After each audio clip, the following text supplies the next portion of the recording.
you don't want to be on the video, let us know, of course. So good morning, everyone. I'm glad we can be showing you this amazing toy today. First off, we'll introduce ourselves. I'm Shivankar. I'm Logan. Jennifer. Yannick. Okay, awesome. First, I'm gonna start with a question. How many of you are dog people? Show of hands, please. Yeah, there we go. Show some pride. So first off, don't worry, we're not launching puppies with this. This is a puppy launcher, as in a launcher for puppies, not a launcher of puppies. With that out of the way, what we were thinking was, you know what? Dogs love playing fetch, but people get tired and people are lazy. My shoulder hurts now. I wish it was playing fetch, but it was actually just writing a report. But that doesn't matter.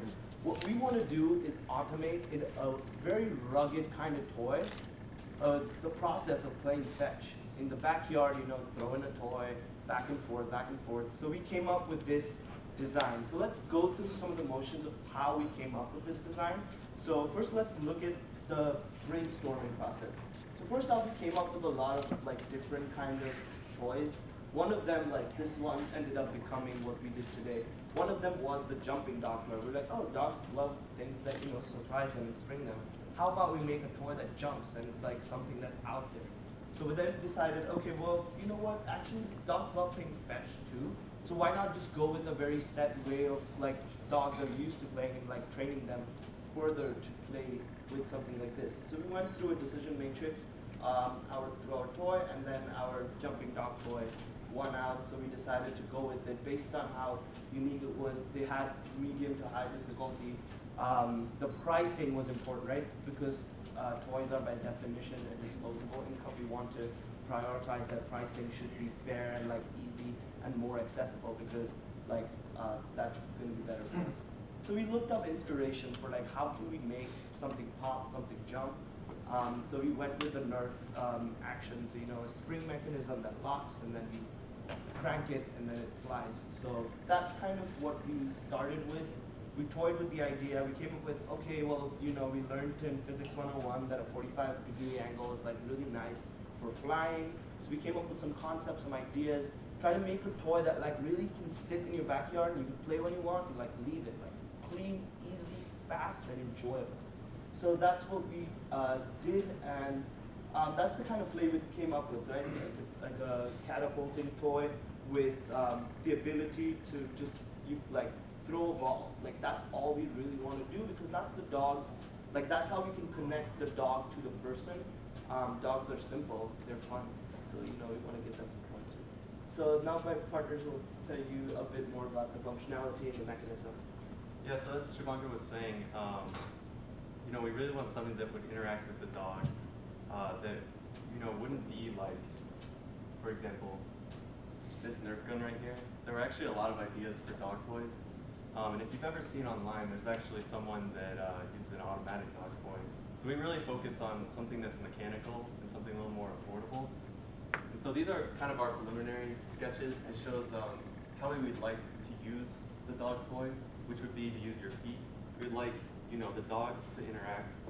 And this was our first idea was to have the dog put it in a funnel. And you could train the dog to then bring it to you, and then you could simply just press down on this cocking pedal right here and then release it here. And then this looks a little bit different than what's right here because we were kind of messing around with safety because the dog is going to be very low to the ground and we don't want any moving parts. So we kind of strayed away from this catapult idea and went to more of a shaft design. And so you can kind of see how we would have liked this outside pedal to simply just cock the shaft right here and then come up. But you'll see later kind of what we had to settle with. So here's the locking mechanism. What we did to get an idea of how we would like it to get that potential energy was we took apart this Nerf blaster gun and we kind of looked at what they did since it's such a great toy.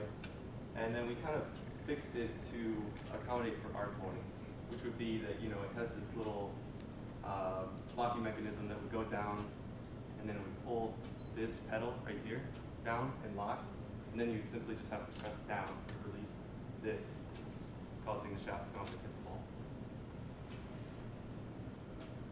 And so the launching mechanism we were thinking a lot about, we initially had kind of a plunger that would come up and hit it and it would follow the shaft.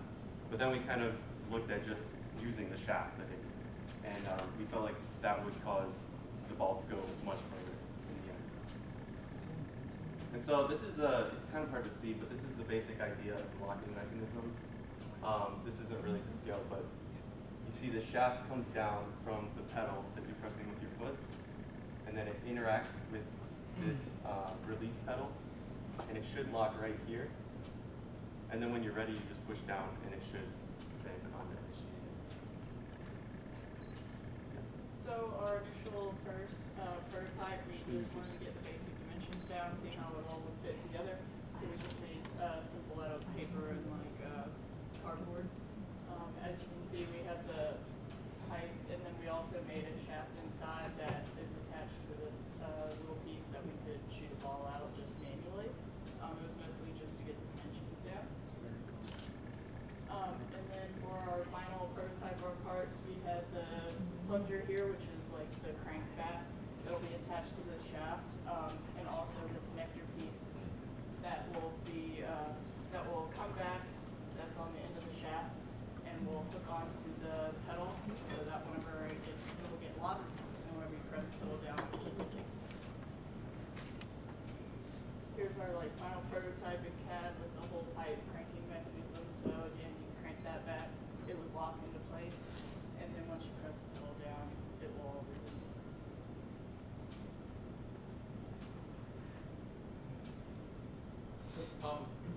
This is the final prototype video that we're going to show you now. There's two angles. My face after this device.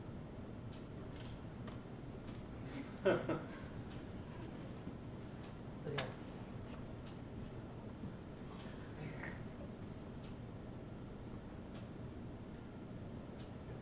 So I'm going to talk a little bit about the market potential of this design.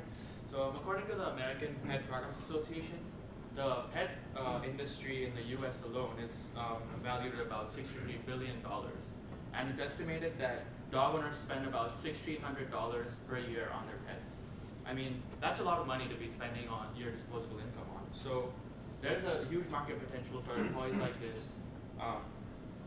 And what we don't realize is the standards for engineering for pet toys now have gone up a lot since we have started to humanize our pets in a way. So say, for example, that a vest for a dog that was made 10 years ago would be made with a material that's, not something that's used for humans. But nowadays, if they're making a vest for dogs, it'll be the same material as they're making for humans. So the standards for engineering have gone up, and also the revenue stream is really stable for the pet industry, because even in recession or bad economic times, people still want to buy things for their pets. So we established that this is a good market opportunity for us. And for future improvements on our toys, the most important thing we realize is the components that deal with a lot of the forces that are interacting in this toy, like the connector over there, it broke during testing. So we realized that some of the high impact parts can't be 3D printed, or they need to be made with a stronger material. And also some design improvements that we came up with were adding a funnel to the toy so the dog can come and put the ball in the funnel and kind of play with the toy himself. And also add a treat reward system. So if the dog successfully puts the ball in the funnel, the toy gives out a treat. It's kind of like training the dog and rewarding it. So that was some of the improvements that we would make to our design in the future. So any questions from you guys?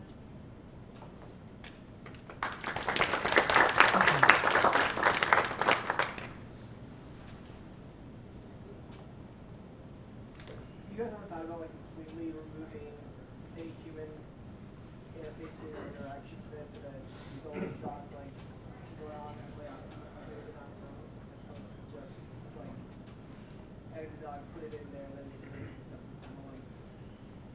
We thought about it, but we didn't want to completely automate the toy and like remove the human aspect of it completely because people like to play with their pets. So we wanted to keep some human involvement.